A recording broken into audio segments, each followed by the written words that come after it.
പ്രിയരെ, ഈ കഥയൊന്ന് ശ്രവിക്കുമല്ലോ. അതെ, കണ്ണീരിൽ കുതിർന്ന ഹജ്ജ് യാത്ര.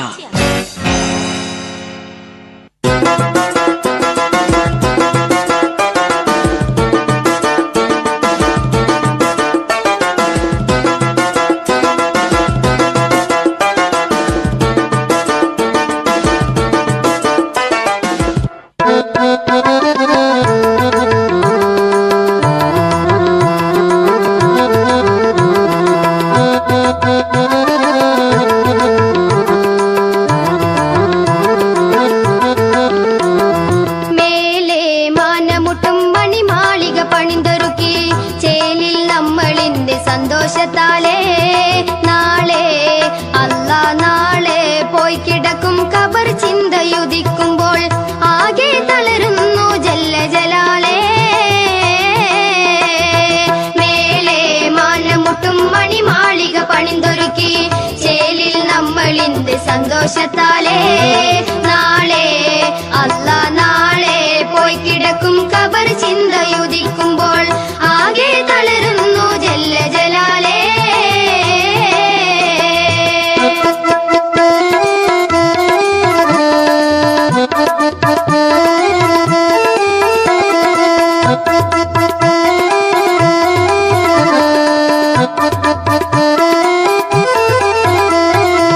റബ്ബേ, ഈ ജീവിതം ഓരോളം പോലെ മിന്നുന്നു.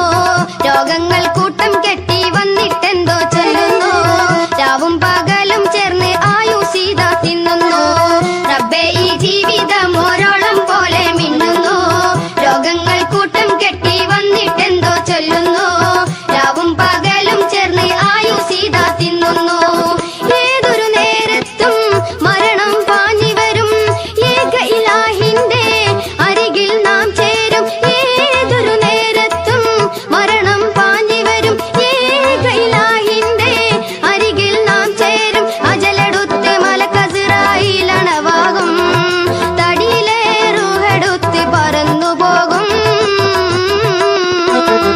മേലെ മാനമുട്ടും മണിമാളിക പണിന്തൊരുക്കി ചേലിൽ നമ്മളിന്ന് സന്തോഷത്താലേ നാളെ അല്ലാ നാളെ പോയി കിടക്കും ഖബർ ചിന്തയുദിക്കുമ്പോൾ ആകെ തളരുന്നു ജല്ല ജലാലേ. സുമുഖനായ ഫളുൽ ആബിദി എന്ന സ്വഹാബിയുടെ കരളലിയിക്കുന്ന കഥന കഥ.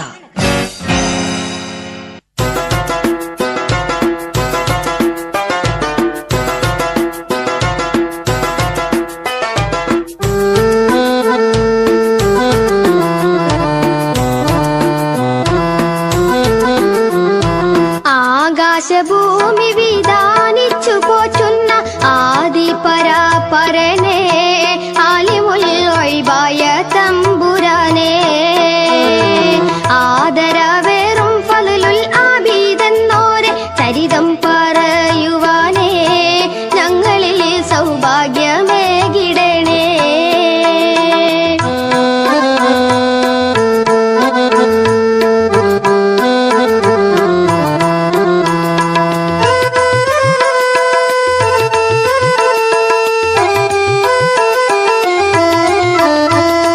കഥയിതൊന്നോർക്കുമ്പോൾ കണ്ണീരി പെയ്യുന്നു. കൽബിൽ വിഷാദ കിളികൾ കരയുന്നു. കഥയിതൊന്നോർക്കുമ്പോൾ കണ്ണീരി പെയ്യുന്നു. കൽബിൽ വിഷാദ കിളികൾ കരയുന്നു.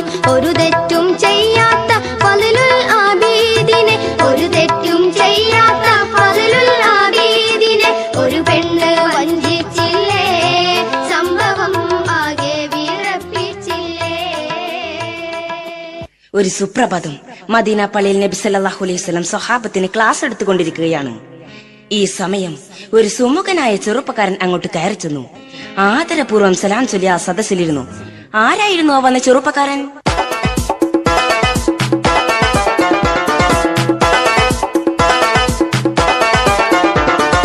മുഖത്ത് നിലാവിന്റെ തെളിച്ചമുണ്ടേ. മനസം ഈമാനിന്റെ വെളിച്ചം കൊണ്ടേ. മുഖത്ത് നിലാവിന്റെ തെളിച്ചമുണ്ടേ. മനസം ഈമാനിന്റെ വെളിച്ചം കൊണ്ടേ. മൊഞ്ചും അഴകൊഴുകിടും സ്വഹാബി മൗനത്താൽ ശ്രവിക്കുന്നു അതിശ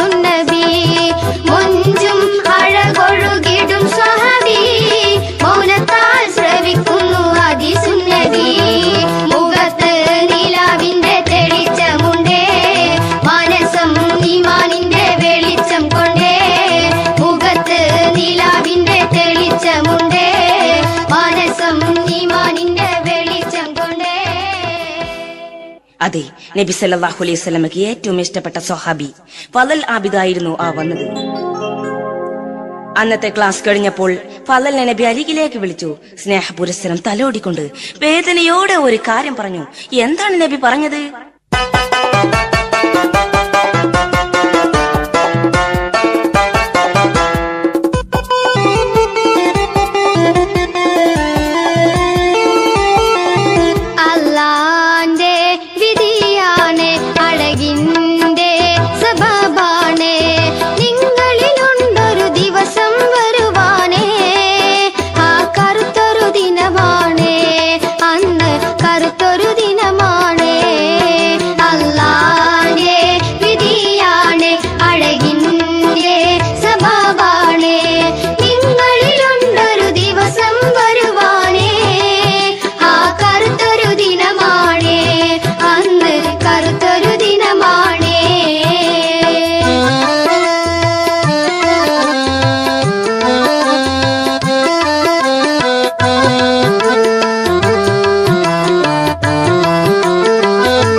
ഇന്നല്ലെങ്കിൽ നാളെ ഞാൻ ഈ ലോകത്തോട് വിട പറയും.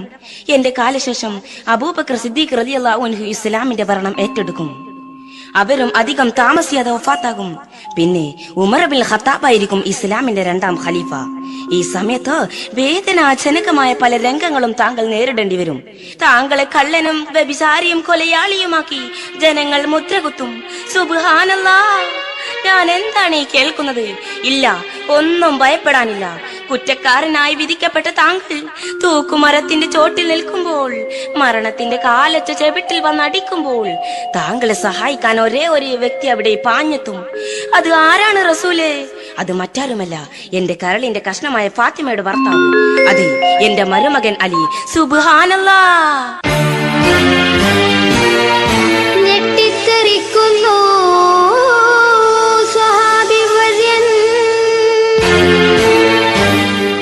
ഞെട്ടറ്റ പൂവ് പോൽ താഴെ വീണോ.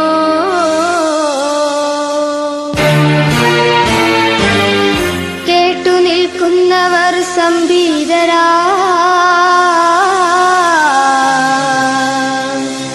പരിസരം ശോകമുഖമാ.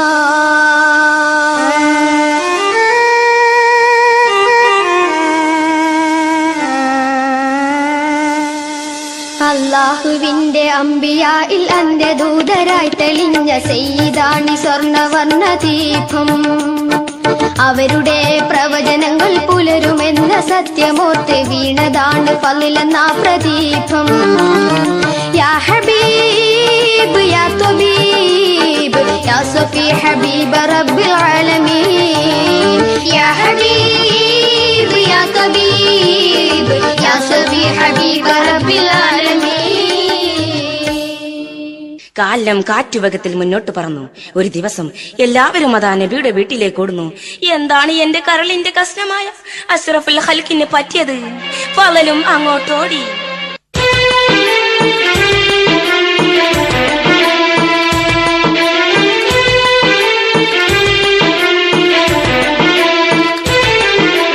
മുത്ത് റസൂല് പാനിച്ചു കിടക്കുന്നു, മുഖമാകെ വാടി തളർന്നു കിടക്കുന്നു. ആരംഭമേറുന്ന പൂമാകൾ ഫാത്തിമ ഏറെ വിഷമ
ആകാശവും ഭൂമിയും പൊട്ടിക്കരഞ്ഞ ദിവസം, സൂര്യൻ കറുത്തിരുണ്ട പകൽ, പ്രപഞ്ചത്തെ ഒന്നടങ്ക് കണ്ണീരിലാത്തിക്കൊണ്ട് അഷ്റഫുൽ ഖൽഖ് സല്ലല്ലാഹു അലൈഹി വസല്ലം നമ്മോട് വിട പറഞ്ഞു.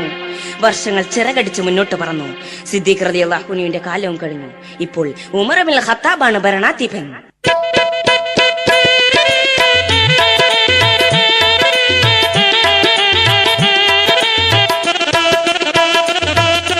സിയാസത്തിലെ രാജാ സയ്യിദാണ് ഉമർ താജ, പാരിടത്തിൽ പേരെടുത്തൊരു സുൽത്താനാണ് ഹീ, പാരിടത്തിൽ പേരെടുത്തൊരു സുൽത്താനാണ് ഹീ.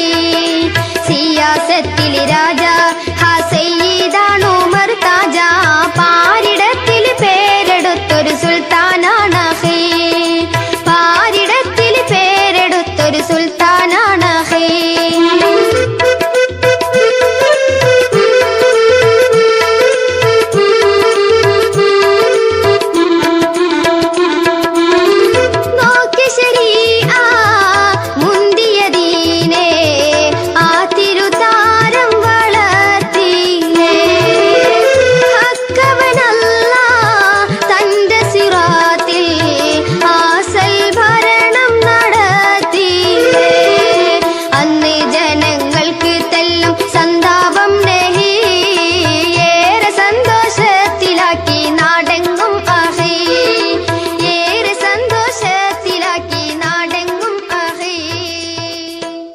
അതെ, അറേബ്യയിൽ ഉമറിന്റെ ഭരണം വന്നു.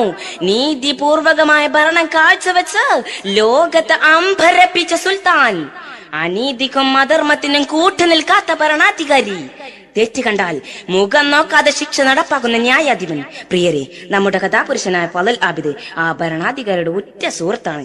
നബി സല്ലല്ലാഹു അലൈഹി വസല്ലം സ്നേഹിച്ച ഫളലിനെ ഉമർ ഇബ്നുൽ ഖത്താബ് ഏറെ ആദരിച്ചു. ഈ സമയത്താണ് ഫളൽ ആബിദിനെ വേദനിപ്പിച്ചൊരു സംഭവം നടക്കുന്നത്. എന്തായിരുന്നു അത്?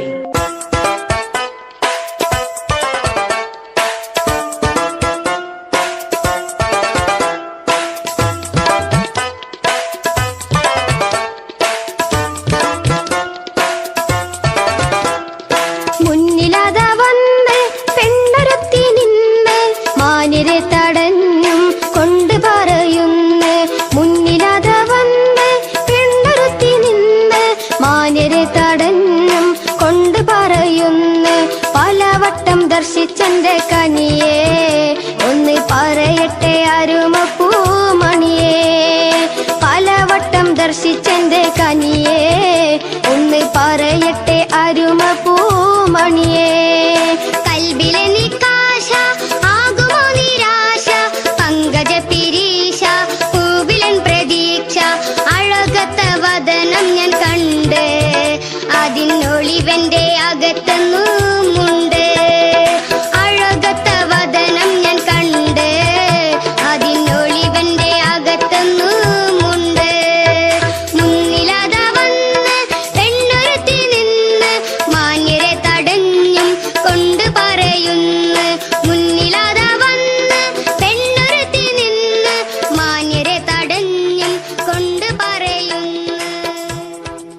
അതെ, ഫളൽ ആബിദ് മദീന പള്ളിയിലേക്ക് പോകുമ്പോൾ ഒരു പെണ്ണ് അദ്ദേഹത്തെ തടഞ്ഞു നിർത്തി.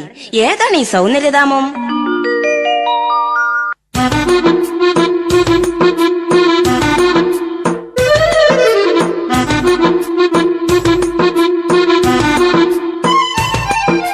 പുതുമ അവളെന്തൊരു ചന്തം, പൂങ്കാറ്റിൽ നിറയുന്നു സുഗന്ധം, ഉലകം വിടരും മൃദുലം ഇരു ചുണ്ടുകളോ പവിഴം, കരളിൽ പകരും ആ കഞ്ചകിയാളുടെ പുഞ്ചിരിയിൽ മധുരം. പുതുമ അവളെന്തൊരു ചന്തം, പൂങ്കാറ്റിൽ നിറയുന്നു സുഗന്ധം, ഉലകം വിടരും മൃദുലം ഇരു ചുണ്ടുകളോ പവിഴം, കരളിൽ പകരും ആ കഞ്ചകിയാളുടെ പുഞ്ചിരിയിൽ മധുരം.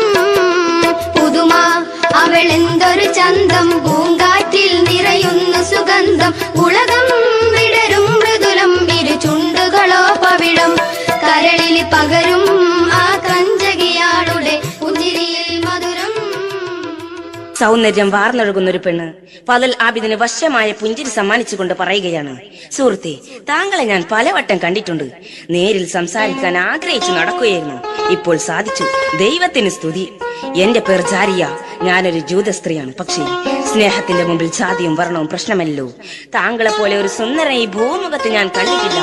അങ്ങയുടെ അഴകിനെ വർണ്ണിക്കുകയാണെങ്കിൽ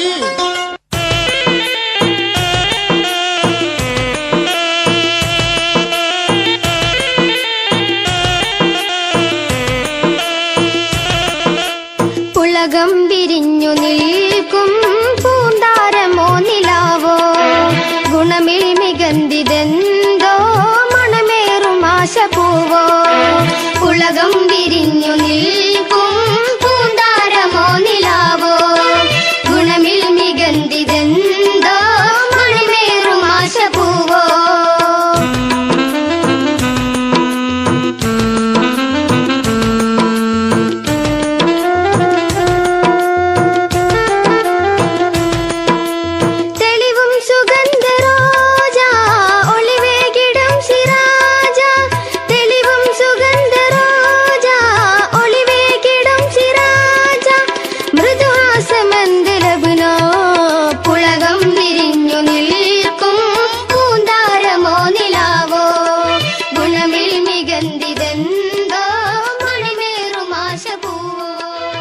ആ പെണ്ണിന്റെ വർണ്ണന ഫലൽ ആബിദിനെ അത്ര രസിച്ചില്ല.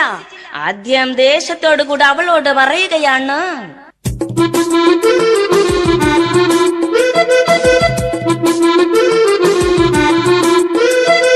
പെണ്ണെ നീ നിലക്ക് നിന്നോ നാശം വിതച്ചിടേണ്ട, നീ എന്നെ ചതിച്ചിടേണ്ട, നീ വെറുതെ കൊതിച്ചിടേണ്ട. വണ്ടോശം എടുത്തു പോയാൽ എന്നെ റബ്ബ് പിടിക്കും, ജബാനിയാക്കളിടിക്കും, ആ നരകത്തിലിട്ട് കരിക്കും. പെണ്ണെ നീ നിലക്ക് നിന്നോ നാശം വിതച്ചിടേണ്ട, നീ എന്നെ ചതിച്ചിടേണ്ട, നീ വെറുതെ കൊതിച്ചിടേണ്ട. വണ്ടോശം എടുത്തു പോയാൽ എന്നെ റബ്ബ് പിടിക്കും, ജബാനിയാക്കളിടിക്കും, ആ നരകത്തിലിട്ട് കരിക്കും. ഫലൽ ആബിദിന്റെ സാരോപദേശമൊന്നും അവളുടെ ചെവിയിലേക്ക് കയറുന്നില്ല. കാരണം അത്രമാത്രം ആ സുമുഖനെ അവൾ സ്നേഹിച്ചിരുന്നു. തന്റെ ഇംഗിതത്തിന് ഫലൽ വഴങ്ങുന്നില്ല എന്ന് കണ്ടപ്പോൾ അവൾ കരഞ്ഞുകൊണ്ട് അപേക്ഷിക്കുകയാണ്, അഴകെ നീയല്ലാതെ ആരും എനിക്കില്ല, അതിർപ്പൂമേനി ഞാനാർക്കും കൊടുക്കില്ല. അഴകെ നീയല്ലാതെ ആരും എനിക്കില്ല, അതിർപ്പൂമേനി ഞാനാർക്കും കൊടുക്കില്ല.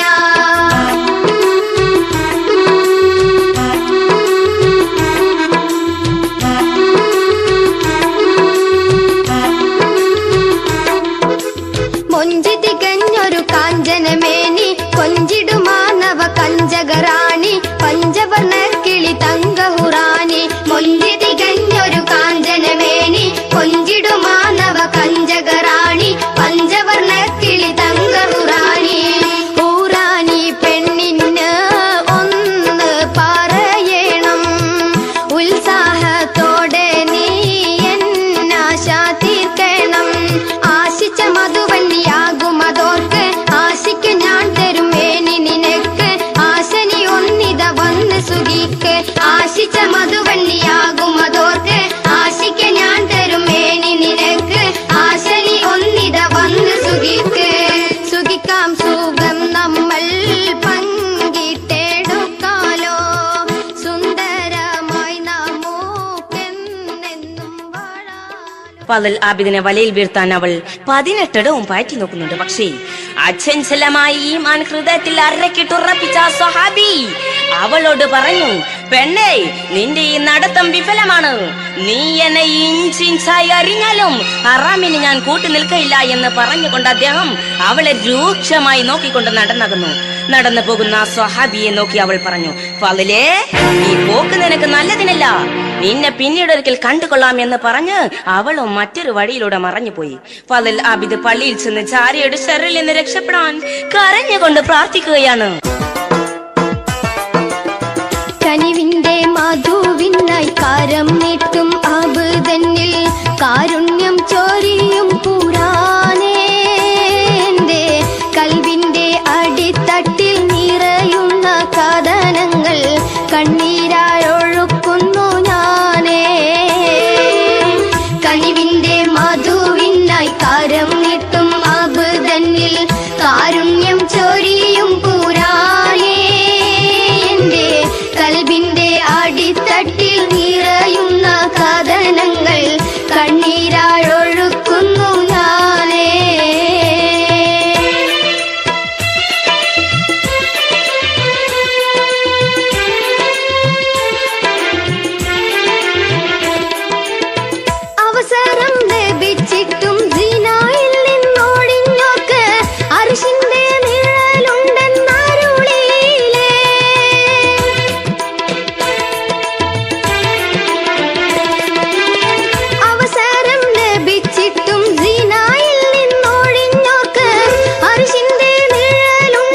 അബലനാം ഫളിലാതിന്നൊഴിഞ്ഞതല്ലേ തിരുത്താമൊഴിയുറച്ച്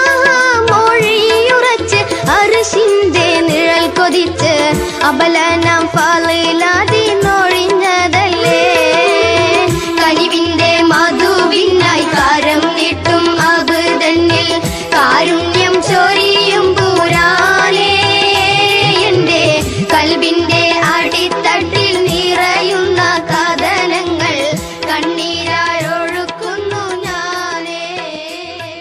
സ്വസ്ഥതയില്ലാത്ത മണിക്കൂറുകൾ ഇഴഞ്ഞു നീങ്ങി. നേരം പുലർന്നു. പലന്റെ മനസ്സിൽ നേറുന്ന ചിന്തകളാണ്. റബ്ബേ, ചാര ഇനിയും വരുമോ? വരുമെന്ന് പറഞ്ഞുകൊണ്ടല്ലേ ഇന്നലെ അവൾ പോയത്. പുറത്തിറങ്ങിയാൽ ചതിക്കും ഉറപ്പാണ് എന്ന് കരുതി പുറത്തിറങ്ങാതിരിക്കാൻ പറ്റുമോ? എനിക്ക് പള്ളിയിലേക്ക് പോകണ്ടേ? വരുന്നത് വരട്ടെ എന്ന് കരുതി അന്നും അദ്ദേഹം പള്ളിയിലേക്ക് ഇറങ്ങി. 4 പാടും വീക്ഷിച്ചു കൊണ്ട് നടന്നു. ഇല്ല, ഇന്ന് അവളെ കാണുന്നില്ല. ആശ്വാസമായി. അദ്ദേഹം ധൈര്യത്തോടെ മുന്നോട്ട് നീങ്ങുമ്പോൾ പെട്ടെന്ന് അവൾ മുന്നിൽ പ്രത്യക്ഷപ്പെട്ടു.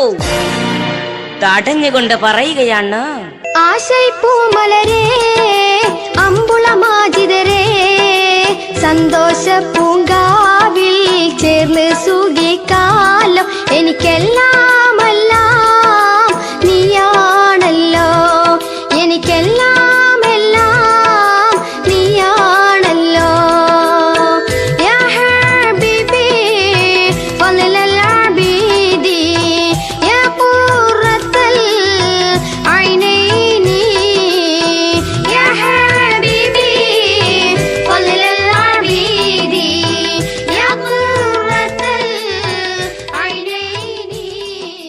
ജാരിയുടെ സംസാരം കേട്ട് പലലിന്റെ മനസ്സിൽ കോപത്തിന്റെ തീജ്വാല കത്തി. അദ്ദേഹം പറഞ്ഞു, പെണ്ണേ, ഈ വരവ് നിനക്ക് ആപത്തിനാണ്. എന്നെ ആഗ്രഹിച്ചു നടക്കുന്നത് നിന്റെ പകൽ സ്വപ്നമാണ്. അത് ഫലിക്കാൻ പോകുന്നതല്ല. പലലിന്റെ ദൃഢസ്വരത്തിലുള്ള വാക്ക് ജാരിയുടെ മനസ്സിൽ അമ്പെറിഞ്ഞതുപോലെ തുളഞ്ഞു കയറി. വികാരം നുരഞ്ഞു പൊന്തിയിടുന്ന അവളുടെ മനസ്സിപ്പോൾ പ്രതികാരദാഹം കൊണ്ട് പിടയുകയാണ്. ജാരിയ പെണ്ണിന്റെ പൊൻപാദനം ചെമ്മാനം പോലെ തുടുത്തിടുന്നേ പ്രേമാനുരാഗം ഒഴിഞ്ഞു പെണ്ണിൽ പ്രതികാരദാഹം ഉയർന്നിടുന്നേ കടമിഴിക്കോണിൽ ജ്വലിച്ചു നിൽക്കും ക്രോധത്താലാളുന്ന തീനാമ്പുകൾ കടമിഴിക്കോണിൽ ജ്വലിച്ചു നിൽക്കും ക്രോധത്താലാളുന്ന തീനാമ്പുകൾ വിറകൊള്ളും ആ പെണ്ണിൻ അതരങ്ങളിൽ പറയുവാൻ എന്തെന്തോ തങ്ങി നിന്നേ വിറകൊള്ളും ആ പെണ്ണിൻ അതരങ്ങളിൽ പറയുവാൻ എന്തെന്തോ തങ്ങി നിന്നേ. അവൾ പറഞ്ഞു, ഫലലെ, ഇത് 2ാം തവണയാണ് എന്നെ നീ നിരാശപ്പെടുത്തുന്നത്. നിന്നെ ഒരു നടക്ക് ഞാൻ വിടില്ല എന്ന് പറഞ്ഞുകൊണ്ടവൾ ഭൂമി കുലുങ്ങുന്ന ശബ്ദത്തിൽ നടന്നുപോയി. ഫലൽ ആബിദ് അന്നും പള്ളിയിൽ പോയി കുറെ കരഞ്ഞു പ്രാർത്ഥിച്ചു. പടച്ചവനെ, ജാരിയുടെ ശരളിൽ നിന്ന് രക്ഷപ്പെടാൻ എന്താണ് ഒരു മാർഗം? ആരും അറിയാതെ നാടുവിട്ടെങ്കിലോ? ഈ സമയത്താണ് ആ സന്തോഷ വാർത്ത കേട്ടത്.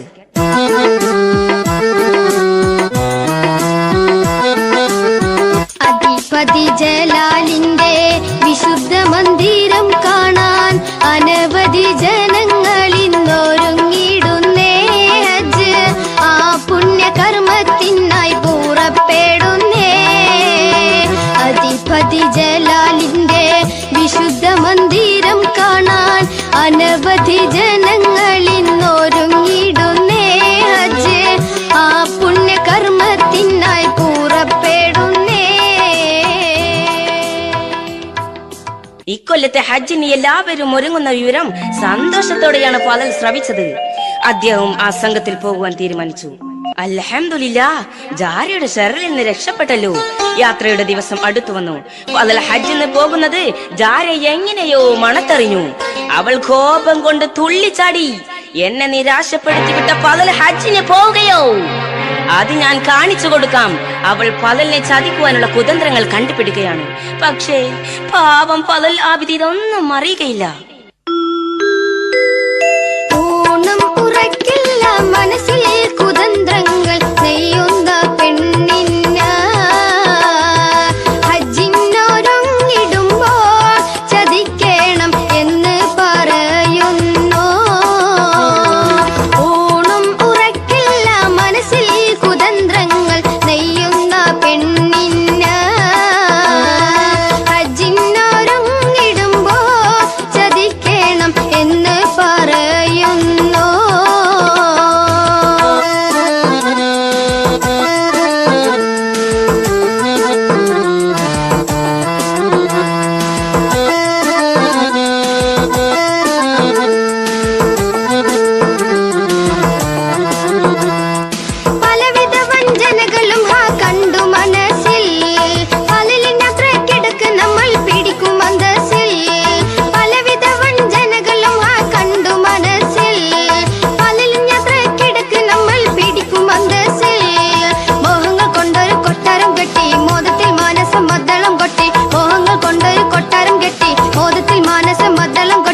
ജാരിയ തന്റെ ഭൃത്യൻ അസ്വദിനെയും അടിമ സ്ത്രീ ഷഹീദയെയും വിളിച്ചുകൊണ്ട് പറഞ്ഞു, നാളെ ഇവിടെ നിന്നൊരു ഹജ്ജ് സംഘം പുറപ്പെടുന്ന അറിഞ്ഞില്ലേ? ആ കൂട്ടത്തിൽ നമുക്കും പോകണം. എന്തിനാണ് ഭവതി നമ്മൾ പോകുന്നത്? ഭൃത്യൻ ചോദിച്ചു. എല്ലാം പറയാം. പ്രഭാതം പൊട്ടിവിടർന്നു. ഹജ്ജ് സംഘം യാത്രയായി.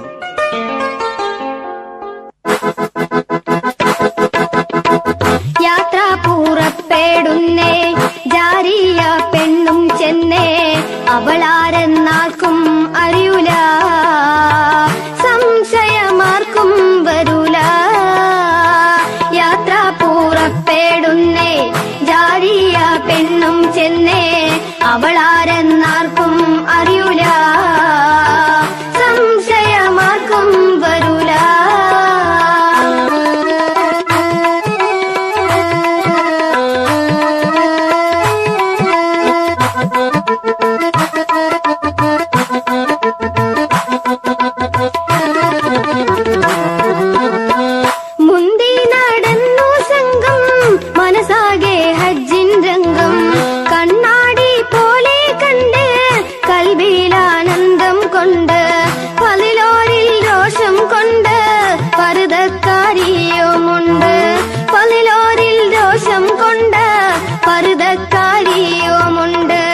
അവൾക്കിന്ന് എന്തോ മുറാദാ, ആ പോക്കിലെന്തോ പസാദാ.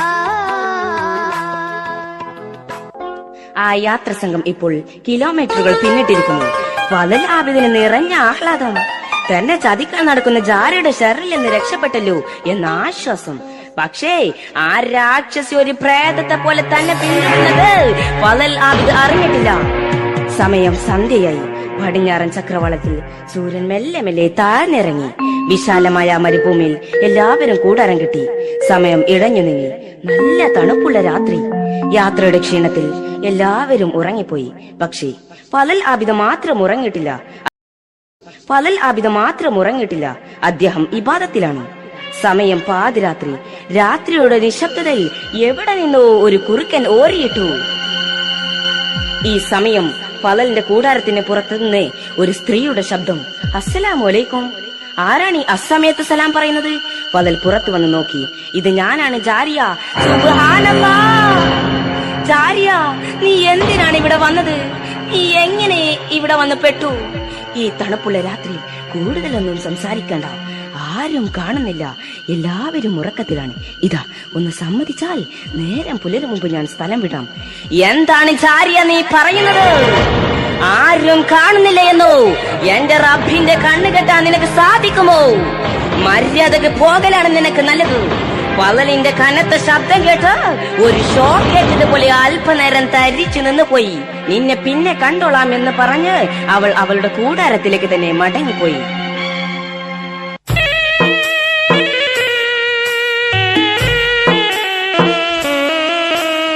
മുത്തുപലിലുൽ ആബിദിനുറച്ച തീരുമാനം കേട്ടു അന്താളിച്ചു നിൽക്കയാണ് നീലമേഘം. രാക്കിളികൾ ജാരിയാനെ കൊഞ്ഞനം കാണിച്ചു. ഫലലുൽ ആബിദിനെയോർത്ത് കണ്ണുനീർ പൊഴിച്ചു. മുത്ത് ഫലലുൽ ആബിദിനുറച്ച തീരുമാനം കേട്ടു അന്താളിച്ചു നിൽക്കയാണ് നീലമേഘം. പ്രഭാതം വിടർന്നു. ഹജ്ജ് സംഘം യാത്രയായി. 2ാം ദിവസത്തെ യാത്ര. പക്ഷേ ഇന്ന് ഫലൽ ആബിദിന് ഇന്നലത്തെ പോലെ സന്തോഷം കാണുന്നില്ല. ഇത് കണ്ട പലർക്കും സംശയം. എന്ത് പറ്റി നമ്മുടെ ഫലലിന്? അസുഖം വല്ലതുമുണ്ടോ? ഒന്നുമില്ല സുഹൃത്തുക്കളെ, യാത്രയല്ലേ, ക്ഷീണം കൊണ്ടായിരിക്കാം. ജാരിയ ഈ സംഘത്തിലുള്ളത് ഫലലിനെ മാത്രമേ അറിയുകയുള്ളൂ. അന്നത്തെ പകലും എരിഞ്ഞമർന്നു. ഭൂമിയിൽ ഇരുട്ട് പകർന്നപ്പോൾ ഫലലിന് അസ്വസ്ഥത കൂടി. റബ്ബേ, ഇന്ന് രാത്രി ജാരിയക്ക് എന്തൊക്കെയാണാവോ ഉദ്ദേശം? ഒന്നും അറിയില്ല. മണിക്കൂറുകൾ മുന്നോട്ട് നീങ്ങി. പാതിരാവോളം അദ്ദേഹം കണ്ണീരൊഴിച്ച് പ്രാർത്ഥിച്ചു. മനസ്സിന്റെ ദുഃഖവും യാത്രാ ക്ഷീണവും അദ്ദേഹത്തെ തളർത്തി. അദ്ദേഹം മയങ്ങിപ്പോയി. ഈ സമയം ജാരിയ തന്റെ ഭൃത്യൻ അസ്വദിനെ വിളിച്ചുണർത്തി. ഒരു പണക്കിഴി കയ്യിൽ കൊടുത്തു. ഇത് നിനക്കുള്ളതല്ല. അതാ ആ കാണുന്ന ഫലലിന്റെ കൂടാരം. അവിടെ നീ ചെല്ലണം. അയാൾ ഉറങ്ങിയിട്ടുണ്ടെങ്കിൽ ഇത് അയാളുടെ ഭാണ്ഡത്തിൽ വെച്ച് കെട്ടണം. ഒരു മണത്തരി പോലും അറിയാതെ തിരിച്ചു പോരണം. വിദഗ്ധമായി ഇത് ചെയ്താൽ ഞാൻ നിനക്ക് എന്ത് തരുമെന്നറിയുമോ? ഇല്ല, അറിയില്ല.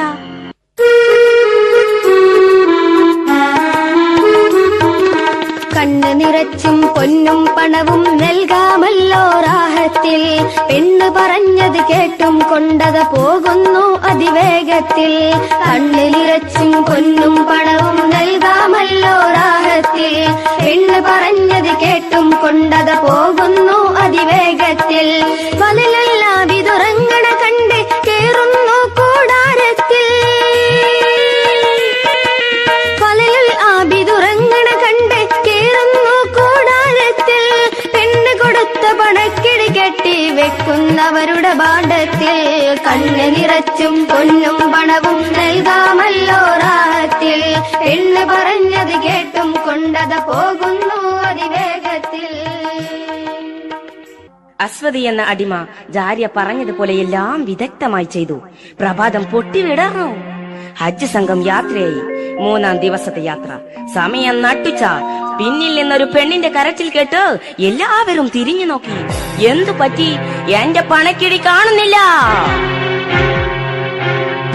ഈ കൂട്ടത്തിൽ ഒരു മോഷ്ടാവുണ്ട്. ഹജ്ജ് സംഘത്തിന്റെ അമീർ എല്ലാവരുടെ ഭാണ്ഡങ്ങളും പരിശോധിച്ചു. ആരുടെ ഭാണ്ഡത്തിലും അവളുടെ പണക്കിടില്ല. എന്താ നിങ്ങൾ അയാളുടെ ഭാണ്ഡം പരിശോധിക്കാത്തത്? പലലിന്റെ നേരെ ചൂണ്ടിക്കൊണ്ട് അവൾ പറഞ്ഞു, പെണ്ണേ, അതാരാണെന്ന് നിനക്കറിയുമോ? നബി സല്ലല്ലാഹു അലൈഹി വസല്ലം പ്രത്യേകം സ്നേഹിച്ച മഹാനായ പലൽ ആബിദാണത്. നിന്റെ പണക്കിഴി എടുക്കാൻ മാത്രം തരം താഴ്ന്ന വ്യക്തിയല്ല അദ്ദേഹം. എന്നാലും ഒന്ന് പരിശോധിച്ചുകൂടെ? ഇല്ല, ഞങ്ങൾ പരിശോധിക്കയില്ല, അത് അദബ് കേടാണ്. അല്ല, നിങ്ങൾ എന്റെ ഭാണ്ഡം പരിശോധിക്കണം, എന്നിട്ട് ആ സ്ത്രീയുടെ സംശയം തീർക്കണം. അതാണ് നീതി. പലൽ ആബിദിന്റെ വാക്ക് മാനിച്ച് ഭാണ്ഡം അടിച്ചു നോക്കിയപ്പോൾ സൽമാൻ ഫാരിസി ഒരു നിമിഷം സ്തംഭിച്ചു നിന്നുപോയി.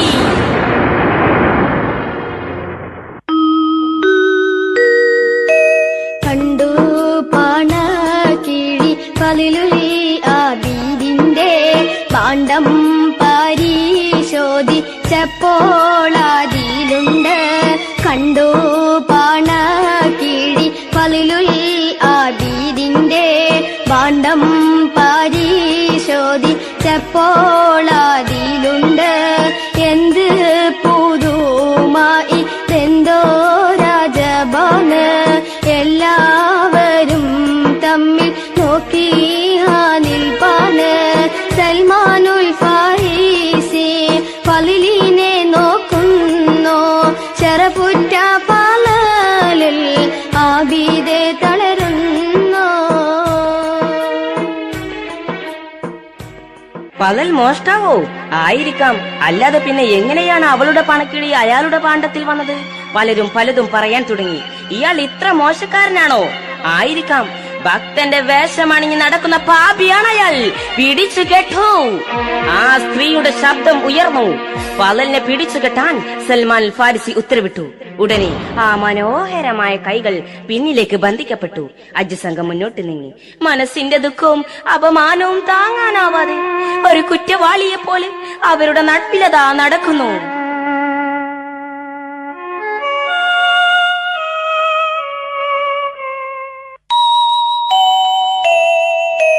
അരുമാ പലലും നടുക്ക് നടകൊണ്ട് ആകാശം ഭൂമി കരഞ്ഞു ഇതു കണ്ട്. അരുമാ പലലും നടുക്ക് നടകൊണ്ട് ആകാശം ഭൂമി കരഞ്ഞു ഇതു കണ്ട്.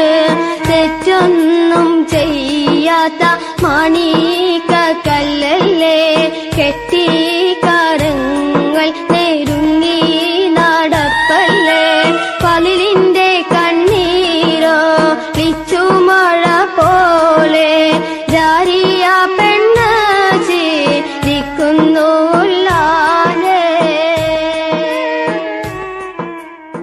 മണിക്കൂറുകൾ മുന്നോട്ട് നീങ്ങി. സൂര്യൻ അസ്തമിച്ചു. ജാരിയുടെ കുതന്ത്രങ്ങളെല്ലാം പുറത്തെടുക്കുന്ന രാത്രിയാണെന്ന്. പലൽ ആബിദ് അക്ഷരാർത്ഥത്തിൽ ക്ഷീണിച്ച രാത്രി. യാത്രയുടെ ക്ഷീണത്തിൽ എല്ലാവരും ഉറങ്ങി. പലൽ ആബിദും ഉറങ്ങിപ്പോയി. ഈ സമയം ജാരിയ തന്റെ ഭൃത്യൻ അസ്വദിനെ വിളിച്ചുകൊണ്ട് പറഞ്ഞു, ഇതാ, ഇന്നും കൂടി നീ എന്നൊന്ന് സഹായിക്കണം. ഇതാ, ഈ പൊടി കൊണ്ടുപോയി പലന്റെ മുഖത്ത് വിതരണം. ബോധം പോയാൽ അയാളെ താങ്ങിയെടുത്ത് എന്റെ കൂടാരത്തിൽ കൊണ്ടുവന്ന് കിടത്തണം. അസ്വദ് പറഞ്ഞ പോലെ ചെയ്തു. ഇനി ഒരു പണിയും കൂടി നീ ചെയ്യണം. ഈ കിടക്കുന്ന അടിമ സ്ത്രീ ഷഹീദ, അവളെ കൊല്ലണം. അയ്യോ, എനിക്ക് വയ്യ ഭവതി. ഒരു പാവം പെൺകുട്ടിയല്ലേ, നിഷ്കളങ്കയും സ്നേഹസമ്പന്നയും സൗന്ദര്യവതിയുമായ ഒരു അടിമ സ്ത്രീയെ, ഷഹീദയെ മാത്രമേ ഞാൻ കണ്ടിട്ടുള്ളൂ. നമുക്ക് വല്ല അസുഖവും വന്നാൽ അവൾ കരയുന്നത് കണ്ടില്ലേ? ശരിയാണ്, എന്നാലും ഫളലിനോടുള്ള പക തീർക്കണമെങ്കിൽ അവളെ കൊന്നേ പറ്റൂ. അയ്യോ, എനിക്ക് വയ്യ ഭവതി. അവളുടെ കഴുത്തിൽ ഞാൻ ആയുധം വെക്കുകയില്ല. നിനക്ക് വയ്യെങ്കിൽ ഞാൻ ചെയ്യാമടോ. ജാരിയ നേരത്തെ കരുതി വെച്ചിരുന്ന മൂർച്ചയുള്ള കട്ടാരി ഉറങ്ങിക്കിടക്കുന്ന ആ പെൺകുട്ടിയുടെ കഴുത്തിൽ കുത്തിയിറക്കി. രക്തം ചീറ്റിയപ്പോൾ ഒപ്പം നിന്നിരുന്ന ആസ്വദ തേങ്ങി കരഞ്ഞു.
സുഹൃത്തുക്കളെ, ബോധരഹിതനായ ഫളലിനെ ഇപ്പോൾ ജാരിയുടെ ഭൃത്യൻ അവളുടെ ടെന്റിൽ വന്നുകൊണ്ട് കിടത്തിയിരിക്കുന്നു.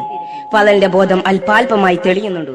ഇത് കണ്ട ജാരിയ ആദ്യത്തെ സർവശക്തിയും ഉപയോഗിച്ച് തന്റെ മാറോട് ചേർത്ത് അലമുറയിട്ടു. യാത്ര സംഘം നിലവിളി കേട്ട് ഉണർന്നു. കരച്ചിൽ കേൾക്കുന്ന ഭാഗത്തേക്കൂടി എന്താണ് സംഭവിച്ചത് ഒന്നും അറിയുന്നില്ലല്ലോ. ജനങ്ങൾ ചെന്ന് നോക്കിയപ്പോൾ ഫളലൊരു പെണ്ണിന്റെ വിരിപ്പിൽ നിന്ന് എഴുന്നേൽക്കുന്നതാണ് കണ്ടത്. കുറച്ചപ്പുറത്ത് ഒരു സ്ത്രീ കൊല ചെയ്യപ്പെട്ട് കിടക്കുന്നു. എന്താണ് ഇവിടെ സംഭവിച്ചത്? ഇയാൾ എന്നെ മാനഭംഗപ്പെടുത്താൻ വന്നു. ഞാനും എന്റെ അടിമ സ്ത്രീയും എതിർത്തപ്പോൾ അടിമയെ ഇയാൾ കുത്തി വീഴ്ത്തി. പിടിച്ചു കെട്ടടോ ഈ ധിക്കാരിയെ. ഇന്ന് രാവിലെയല്ലേ ഇയാൾ ഒരു പെണ്ണിന്റെ പണം മോഷ്ടിച്ചത്? ഇപ്പോഴിതാ ഒരു പെണ്ണിനെ കൊന്നിട്ടിരിക്കുന്നു. പോരാത്തതിന് ബലാത്സംഗവും. ഇവനെ ഇപ്പോൾ തന്നെ കൊല്ലണം. ജനങ്ങൾ ആ രാത്രി ബഹളം വെക്കാൻ തുടങ്ങി. ഇതിനിടയിൽ ആരോ ഫളൽ ആബിദിന്റെ കയ്യും കാലും കൂട്ടിക്കെട്ടി നിലത്തിട്ടിരിക്കുന്നു. ഈ ബഹളത്തിനിടയിലാണ് ഫളലിന്റെ ബോധം ശരിക്കും തെളിഞ്ഞു വന്നത്. വല്ലാത്ത ദാഹമുണ്ട്, ആരോട് വെള്ളം ചോദിക്കും? എല്ലാവരും എന്റെ നേരെ പണം വിടർത്തി നിൽക്കുകയാണല്ലോ. എന്താണ് ഇവിടെ നടന്നതെന്ന് ഒരു പിടുത്തവും കിട്ടുന്നില്ലല്ലോ. റബ്ബേ, എല്ലാവരും എന്റെ നേരെയാണല്ലോ കയർക്കുന്നത്. ആദ്യം ആ കിടപ്പിൽ കിടന്ന് മുഖം നിലത്തമർത്തി പൊട്ടിക്കരഞ്ഞു.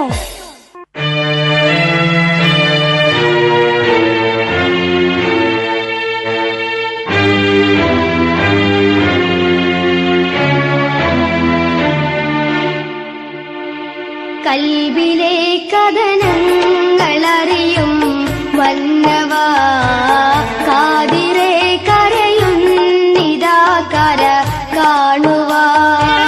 കണ്ണുനീരില്ല എനിക്കിനി കരയുവാ. കാലിക്കെ തേടുന്നു ഞാൻ ക്ഷമ കിട്ടുവാൻ. കൽബിലെ കഥനങ്ങളറിയും വന്നവാ കാതിരെ കരയുന്നിതാ കര കാണുവാ. കാറ്റിലുലയും തോണി പോലൊരു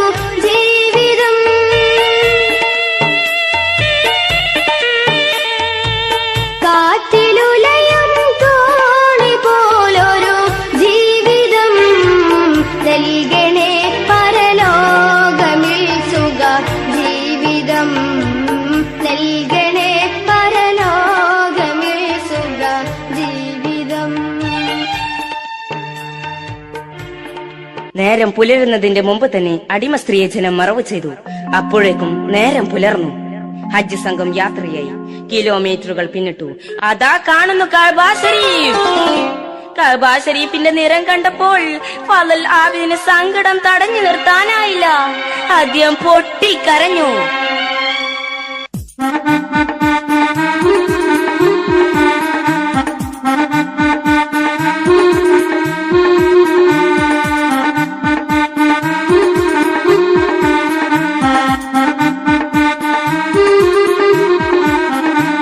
കഅബ ശരീഫിൻ രൂപം കണ്ട സമയത്ത് പൊട്ടിക്കരഞ്ഞു ഫളലുൽ ആബിദ്.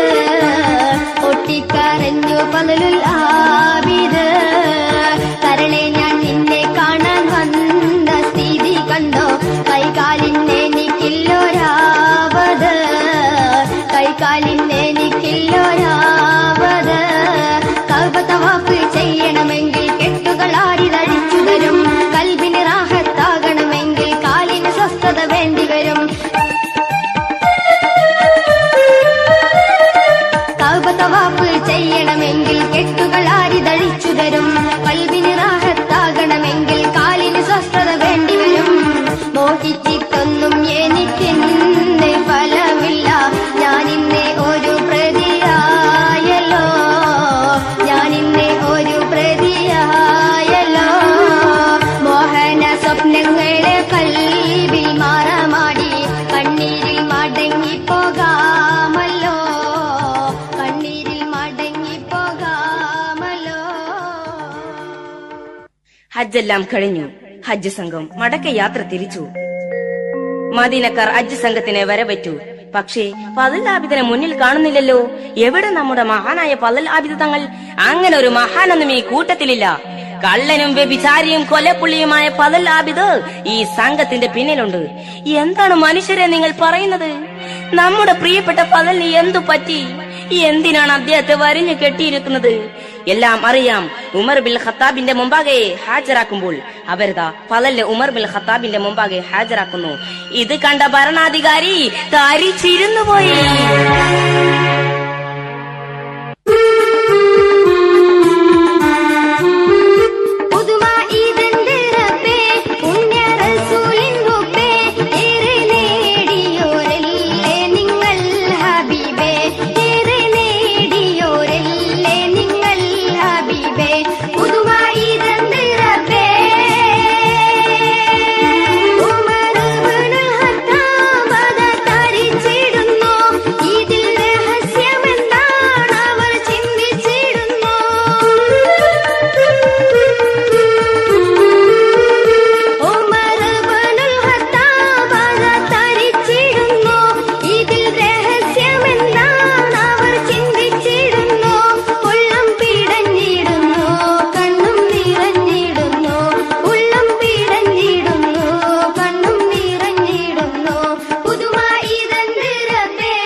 ദിവസങ്ങൾ പിന്നെയും മുന്നോട്ട് നീങ്ങി. ഫളൽ ആബിദിന്റെ കേസിന് വിധി പറയുന്ന ദിവസം ഇന്നാണ്. കോടതിക്ക് ചുറ്റും പുരുഷാരം തടിച്ചുകൂടി. ശരീഅത്ത് കോടതിയാണ്. കട്ടവന്റെ കൈമുറിക്കും, കൊലയാളിയെ തൂക്കി കൊല്ലലാണ്. ശിക്ഷ നടപ്പാക്കുന്നവർ അതിന്റെ എല്ലാ ഒരുക്കങ്ങളും പൂർത്തിയാക്കി നിൽക്കുന്നു. ഫളലിന്റെ കുറ്റപത്രം വായിച്ചു കേൾപ്പിച്ചു. അദ്ദേഹം കുറ്റക്കാരൻ തന്നെ. ഹജ്ജ് സംഘം സാക്ഷികളാണ്. ഇനി വിധി പറയേണ്ട താമസം മാത്രം. അതെ, ജഡ്ജി ഉമർ ബിൻ ഖത്താബ് ആ വിധി പ്രഖ്യാപിച്ചു. ഫളൽ ആബിദി കോടതിക്ക് മുമ്പാകെ കുറ്റക്കാരനാണ്.